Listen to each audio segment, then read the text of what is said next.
आज इस boring diary के कवर को हम एकदम यूनिक और क्रिएटिव बनाएंगे, और वो भी टॉयलेट पेपर से। सोच रहे हो कैसे? बस वीडियो एंड तक जरूर देखना। मेरा नाम है Pooja and here we transform waste materials into something mind blowing. ये डायरी मेरे पास काफी टाइम से पड़ी हुई थी, तो मैंने सोचा क्यों ना इसे थोड़ा डेकोरेट कर लूं और इसे एक नया लुक दूं। सबसे पहले हम इसका बेस प्रिपेयर करेंगे, जिसके लिए मैं टॉयलेट पेपर यूज कर रही हूँ। वैसे तो आप ये रेगुलर टिश्यू पेपर से भी कर सकते हैं, जो हर घर में इजीली अवेलेबल होता है। फेविकोल में हम थोड़ा सा पानी मिलाएंगे और इस मिक्सचर को डायरी के ऊपर अप्लाई करेंगे, और फिर इसके ऊपर हम टिश्यू पेपर को प्लेस करके एक और बार फेविकोल का मिक्सचर अप्लाई करेंगे। बहुत ही केयरफुली हल्के हाथों से हमें यहाँ पर ग्लू अप्लाई करना है ताकि टिश्यू पेपर फटे ना। ये करते हुए आपको एक रफ और टेक्सचर्ड लुक मिलेगा। अगर आपके पास वॉल पुट्टी है तो आप इस बेस को वॉल पुट्टी से भी प्रिपेयर कर सकते हैं। वॉल पुट्टी ड्राई होने में कम टाइम लेती है as compare to tissue paper. क्योंकि हमने यहाँ टिश्यू पेपर का बेस भी लगाया है, तो हम इसे 2-3 घंटे ड्राई होने के लिए छोड़ देंगे। मैं आपको एक चीज दिखाना चाहती हूँ। ये डायरी है जिसमें मैंने बेस नहीं लगाया था, और देखिए इसमें पेंट कैसे पील हो गया है। इसीलिए बेस प्रिपेयर करना बहुत जरूरी है ताकि आपका डिजाइन ड्यूरेबल और लॉन्ग लास्टिंग रहे। अब हमारा बेस कम्प्लीटली ड्राई हो चुका है। यहाँ मैं लिटरली बहुत कंफ्यूज हो गई थी। मेरे दिमाग में 2 आइडियाज आ रहे थे, एक था पांडा और दूसरा फ्लेमिंगो। सोच विचार करने के बाद मुझे लगा पांडा होते तो बहुत ही क्यूट हैं, लेकिन लेजी वाइब देते हैं। मुझे ये डायरी एवरीडे यूज करनी है, तो फ्लेमिंगो डिजाइन ज्यादा एनर्जेटिक और एलिगेंट लगेगा। वैसे आप इन दोनों में से कौन सा चूज करते, मुझे कमेंट करके जरूर बताना। क्योंकि मैं इस डायरी को as a daily planner use करने वाली हूँ, तो अपने आप को मोटिवेट करने के लिए मैंने इसमें एक छोटू सा कोट भी ऐड कर लिया है, ताकि मैं दिन की शुरुआत एक पॉजिटिव नोट पे कर सकूं। और इसे हम सेलो चिप लगाकर सिक्योर कर लेंगे। अब हम अपनी डायरी को डेकोरेट करना शुरू करेंगे यूजिंग टॉयलेट पेपर। सबसे पहले इसके छोटे छोटे टुकड़े कर लो और इन टुकड़ों को अच्छे से पानी में भिगो दो। टिश्यू पेपर के जगह आप घर पर पड़े पुराने वेस्ट पेपर भी यूज कर सकते हैं। इसका हम पल्प बनाएंगे। आप अपने हाथों से भी टिश्यू पेपर को मैश कर सकते हैं, जिससे एक नेचुरल टेक्सचर मिलता है। लेकिन टाइम और मेहनत बचाने के लिए मैं ब्लेंडर का यूज कर रही हूँ। ब्लेंडर से पल्प जल्दी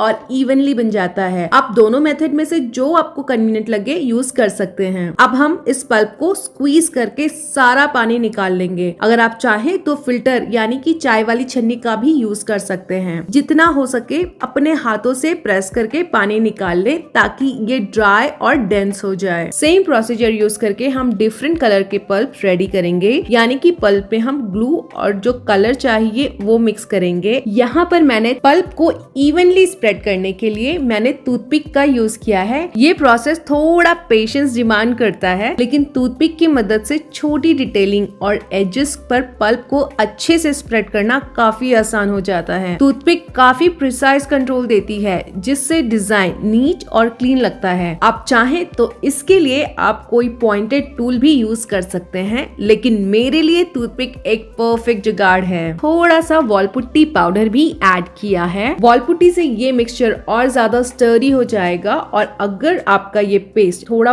वाटरी सा बना है तो वॉल पुट्टी ऐड करने से ये प्रॉब्लम भी सॉल्व हो जाएगी। एंड हाँ, वॉल पुट्टी कम्प्लीटली ऑप्शनल है। अगर आपके पास वॉल पुट्टी नहीं है तो बिना इसके भी ये DIY परफेक्ट लगेगा। और अगर आपको पल्प थोड़ा सा ड्राई लग रहा है तो आप इसमें ग्लू ऐड करके इसकी कंसिस्टेंसी एडजस्ट कर सकते हैं। पानी हमें इसमें बिल्कुल भी ऐड नहीं करना है। अगर पल्प में हम एक्स्ट्रा वाटर ऐड करते हैं या पहले ही पानी हमने अगर अच्छे से स्क्वीज आउट नहीं किया है, तो कलर जो हमने इसमें ऐड किए हैं वो ब्लीड आउट करने लगेगा। मतलब कलर्स अपनी जगह से निकलकर स्प्रेड हो जाएंगे। इससे डिजाइन मेसी लग सकता है और डिटेलिंग प्रॉपर्ली विजिबल नहीं होगी। इसके अलावा ड्राई होने के बाद कलर डल या अनइवन हो सकते हैं। इसीलिए हमें पानी अवॉइड करना है, ताकि कलर्स वाइब्रेंट और पेस्ट का टेक्सचर इंटैक्ट रहे। थिक कंसिस्टेंसी से कलर और डिजाइन दोनों अच्छे से ही हाईलाइट होते हैं। यहाँ पर मैंने एक्रिलिक पेंट्स ही यूज किए हैं, जैसा कि मैंने आपको पहले बताया था, लेकिन फ्लेमिंगो के लिए मैंने नियॉन कलर यूज किया है, जो कि बेसिकली एक्रिलिक पेंट ही है। नियॉन कलर फ्लेमिंगो को एक वाइब्रेंट और स्टैंड आउट लुक देगा। जो भी प्रोडक्ट्स मैंने यहाँ पर यूज किए हैं, इनकी सारी डिटेल्स स्क्रीन के ऊपर टैप करके आप व्यू प्रोडक्ट्स में चेक कर सकते हैं। इसी में मैं सारी चीजें ऐड कर दूंगी ताकि आपको इसे ढूंढने में कोई प्रॉब्लम ना हो। फ्लेमिंगो की टांगे बनाने के लिए मैंने ब्लैक पेपर को फाइनली कट किया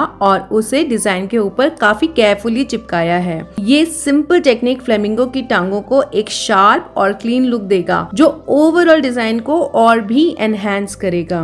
बैकग्राउंड में ओम्ब्रे इफेक्ट देने के लिए मैंने एक एक करके शेड्स पेस्ट में ऐड किए हैं ताकि कलर्स एक स्मूथ ट्रांजिशन के साथ ब्लेंड हो सकें। ये टेक्निक इसीलिए जरूरी है क्योंकि अगर एक साथ मल्टीपल कलर्स ऐड करें तो ब्लेंडिंग का इफेक्ट अच्छा नहीं आता। मैंने लाइटर शेड से स्टार्ट किया और ग्रेजुअली डार्कर शेड्स में इसमें ऐड करती गई ताकि नेचुरल ग्रेडियंट इफेक्ट मिले। इस तरह स्टेप बाय स्टेप ब्लेंडिंग करने से ओम्ब्रे इफेक्ट इवनली और विजुअली अपीलिंग लगता है जो डिजाइन को एक प्रोफेशनल टच देता है। डायरी के ये जो कॉर्नर वाले पार्ट्स रह गए हैं इन्हें डेकोरेट करने के लिए थोड़ा सोचने में टाइम लगा। पहले तो सोचा कि इस पर भी टिश्यू पेपर आर्ट करके डिटेलिंग ऐड कर दूं ताकि वो बाकी डिजाइन के साथ मैच करे, लेकिन फिर लगा कि कभी कभी सिंपलिसिटी ज्यादा एलिगेंट लगती है, इसीलिए मैंने इसे सिंपल और क्लासी रखने के लिए ब्लैक एक्रिलिक पेंट से कवर कर दिया। ब्लैक कलर एक नीट फिनिश देता है और इससे जो हमारा आर्ट है वो और भी खूबसूरती से उभर कर आएगा एंड ये ओवरऑल लुक को एक परफेक्टली बैलेंस्ड और विजुअली अपीलिंग टच देगा।